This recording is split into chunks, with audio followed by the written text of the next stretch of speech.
उसकी फसल बहुत अच्छे लागत पर बिकती थी। मालती में खेतों पर जा रहा हूँ, वहां पर खा लूंगा। तुम मेरा खाना बांध दो।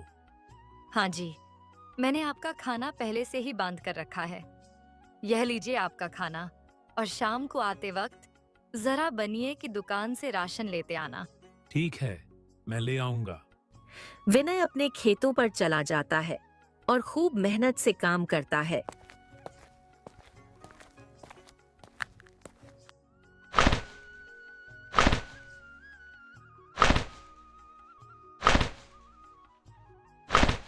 फिर थोड़ा थक जाने के बाद वह एक पेड़ के नीचे बैठकर खाना खाता है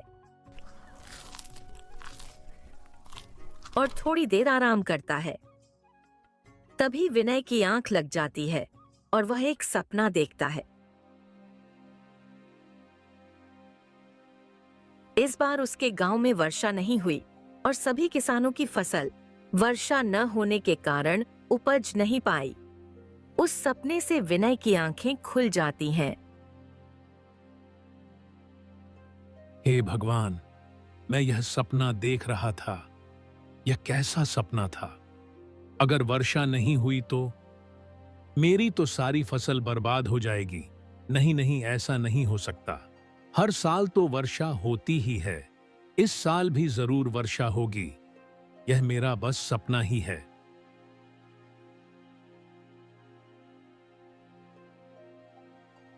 ऐसा सोचकर विनय अपने घर जाने लगता है। तभी वह देखता है गांव में कुछ लोग बातें कर रहे थे।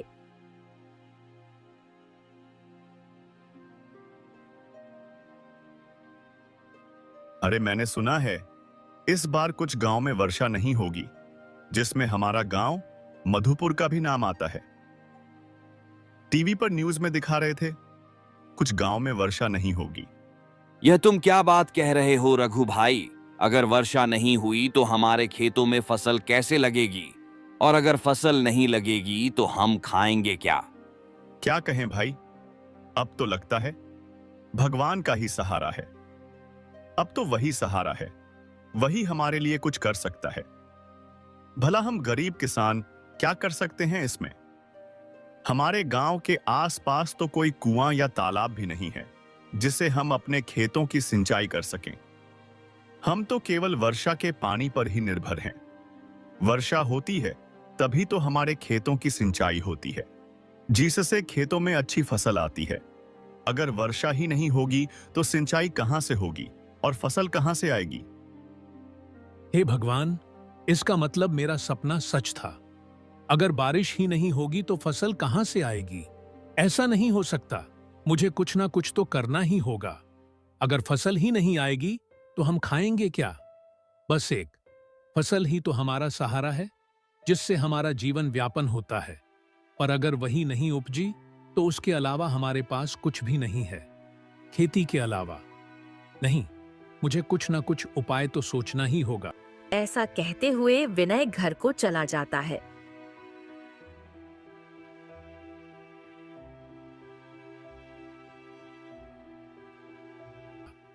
मालती, गांव के लोगों का कहना है इस बार बारिश नहीं होगी। अगर ऐसा हुआ तो हमारी फसल तो उपज ही नहीं पाएगी, और फसल नहीं उपजेगी तो हम खाएंगे क्या?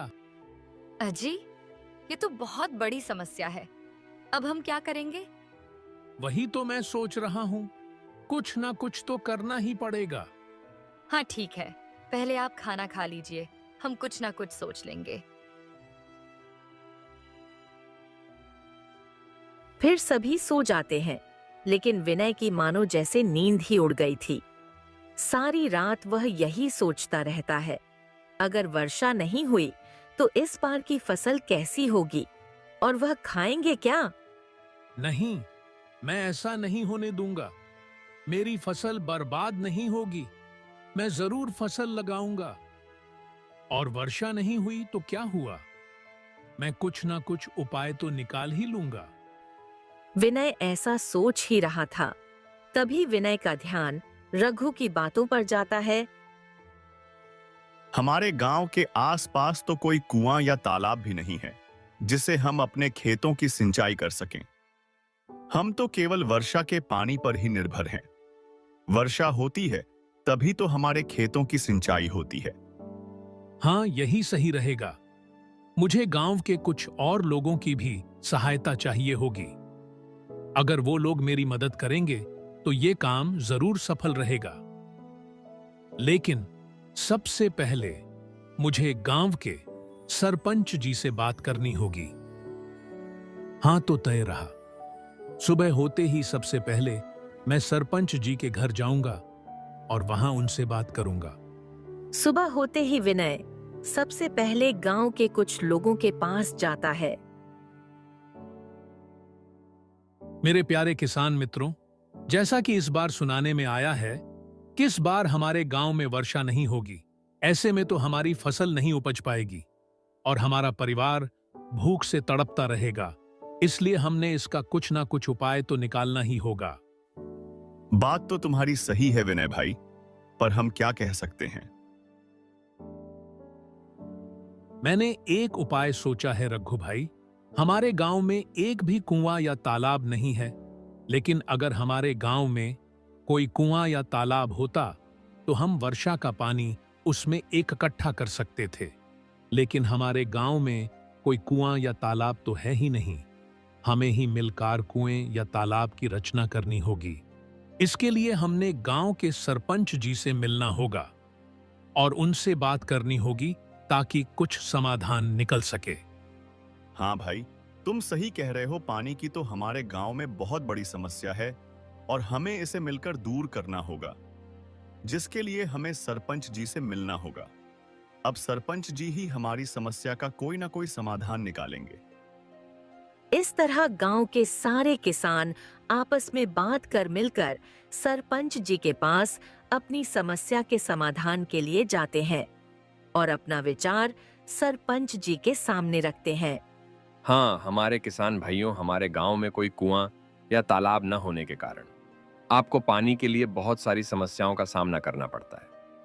हमारे गांव में कुआं या तालाब न होने के कारण हमारे गांव के सारे किसान भाई वर्षा पर ही निर्भर है।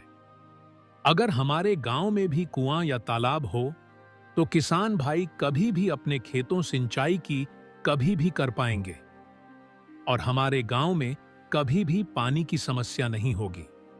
तुम ठीक कह रहे हो विनय, तुम लोगों ने अच्छी तरकीब निकाली है। हम कल से ही गांव में तालाब खोदने की तैयारी शुरू कर देते हैं और तुम सारे गांव वालों को एक साथ मिलकर गांव में कुआं और तालाब खोदने की तैयारी शुरू करनी होगी। और आप सब गांव वाले जमीन की चिंता मत करो। गांव में जो मेरी जमीन है उसी में तुम लोग मिलकर कुआं और तालाब खोद लेना। गांव के सारे किसान इस बात पर कुआं खोदने के लिए तैयार हो जाते हैं और अगले दिन से ही गांव में कुआं खोदने का काम शुरू हो जाता है। गांव वालों की लगातार मेहनत के बाद कुछ ही दिनों में कुआं खुद के तैयार हो जाता है। बहुत गहराई तक कुआं खोदने के कारण उसमें पानी नजर आता है। पानी को देखकर गांव वालों की खुशी का ठिकाना न रहा और उनकी जान में जान आ गई।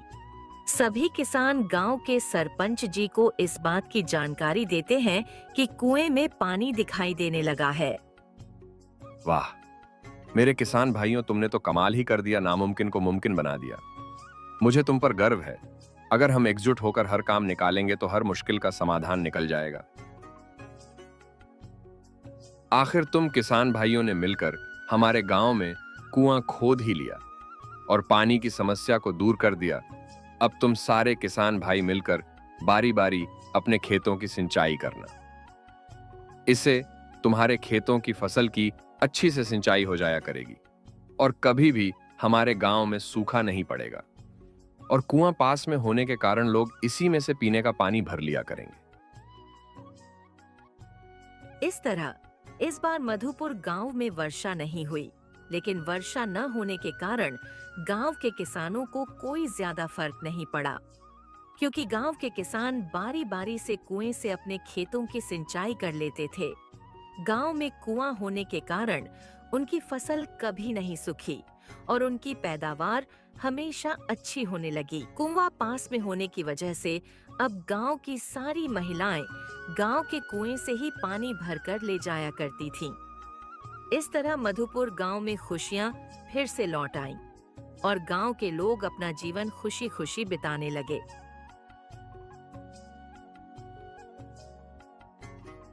Hello friends, thanks for watching this video.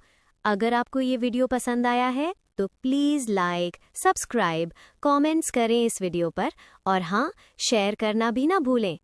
और भी मज़ेदार वीडियो देखने के लिए नीचे दिए गए बेल आइकन को दबाएं। देखते रहिए।